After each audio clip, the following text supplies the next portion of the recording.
I found the manuscript buried beneath ancient newspapers in my grandfather's attic, yellowed pages bound with fraying twine, the handwriting slanting across the paper like dark birds fleeing some unseen predator. My hands trembled as I untied the knot.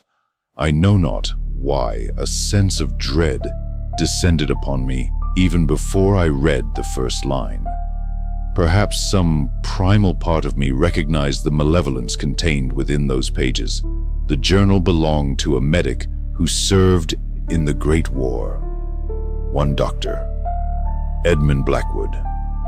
What follows are his accounts, transcribed faithfully, though my sanity questions the wisdom of sharing such nightmares. Each night since discovering these pages, I have awakened to the distant sound of artillery and the cold touch of phantom fingers upon my brow. April 17th, 1916. The shelling has not ceased for 3 days now. My ears ring with such persistent fervor that I have begun to suspect the noise originates from within my own skull, rather than from the German guns. Today I treated 17 men, or what remained of them. How curious that the human form, once rendered into fragments, becomes so utterly foreign to the eye. I find myself unable to recognize these wet, red shapes as having once belonged to laughing boys from Manchester and Liverpool. Private Collins died under my knife this afternoon. His wounds were not mortal, a simple extraction of shrapnel from his thigh. Yet his heart simply ceased its dutiful rhythm beneath my bloodied hands.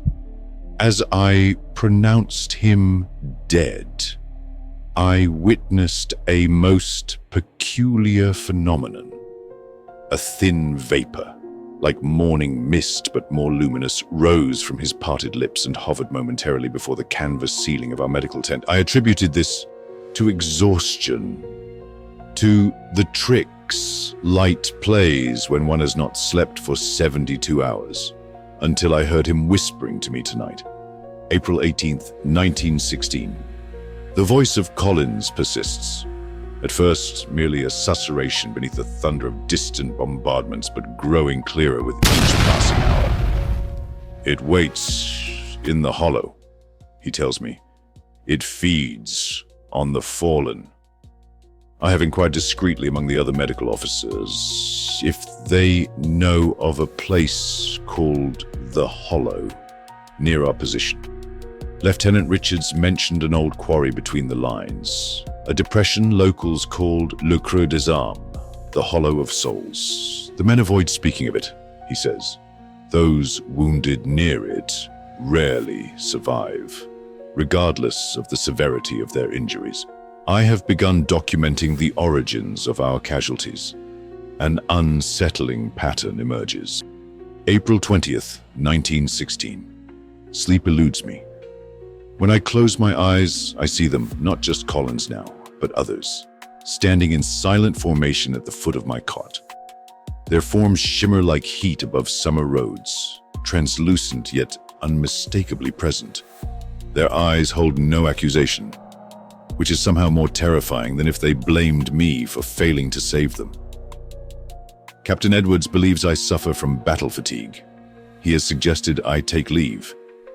But how can I abandon my post when the wounded continue to arrive? Besides, I must understand what happens in the hollow. I have taken to collecting tokens from the dead. A button here, a pocket watch there, small items unlikely to be missed or reported. Each object corresponding to a particular specter, as if these trinkets might somehow explain their persistence in this world. April 23rd, 1916. They led me to the hollow tonight. I cannot claim to have gone unwillingly. Curiosity proves a more potent force than fear. The moon hung swollen and jaundiced above the cratered landscape as I followed my ghostly guides across the pockmarked earth of no man's land.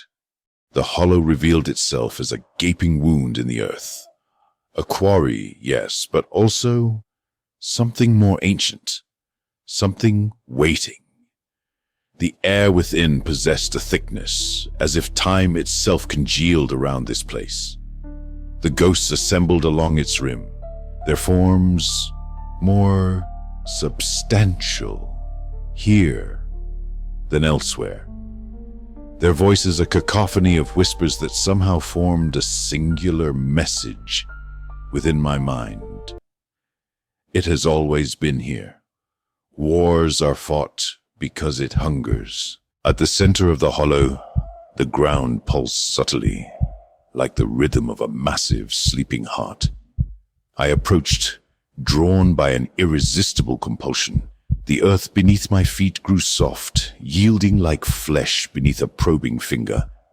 I knelt and pressed my palm against the damp soil. It was warm. It moved against my hand with purposeful pressure. What happened next defies rational explanation. The ground split, not in the violent manner of an explosion, but with the deliberate precision of lips parting in a smile. From within that moist, earthen maw emerged a sound. Not quite a voice, not quite music, but something that bypassed my ears entirely and reverberated directly within my mind. It spoke of ancient hungers and told me why men have always gathered to slaughter one another upon certain fields, certain hallowed grounds.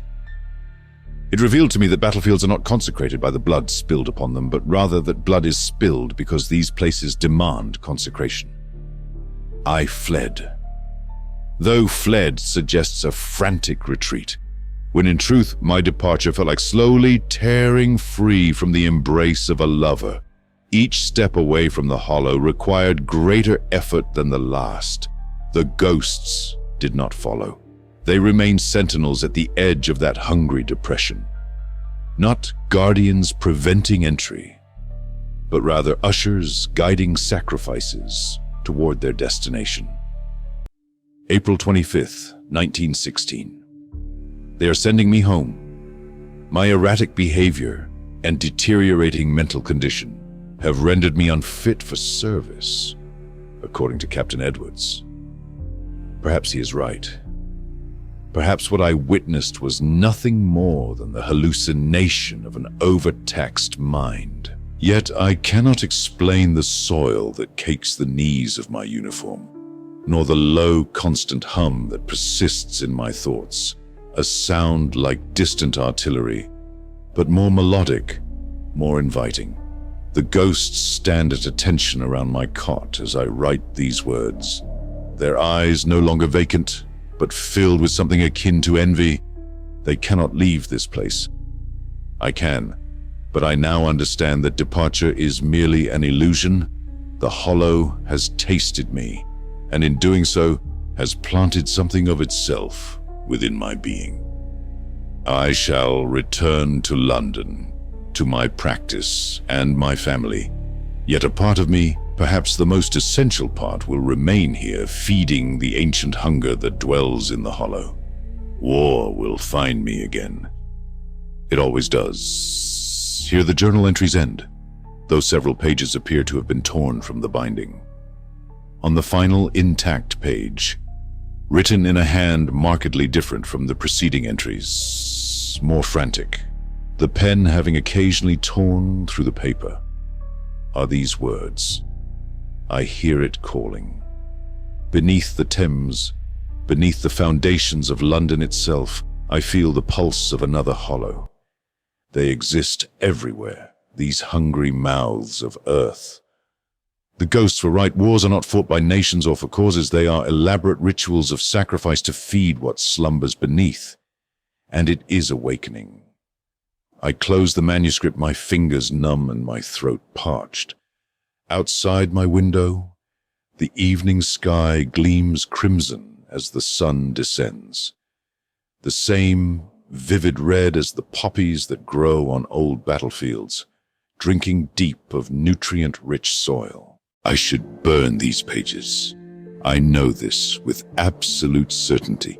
Yet as I reach for my matches, I feel a presence behind me, a cold breath against my neck, carrying the scent of turned earth and distant gunpowder. It waits in the hollow, whispers a voice that is both foreign and intimately familiar. And somewhere deep beneath my feet I feel the earth pulse in hungry anticipation.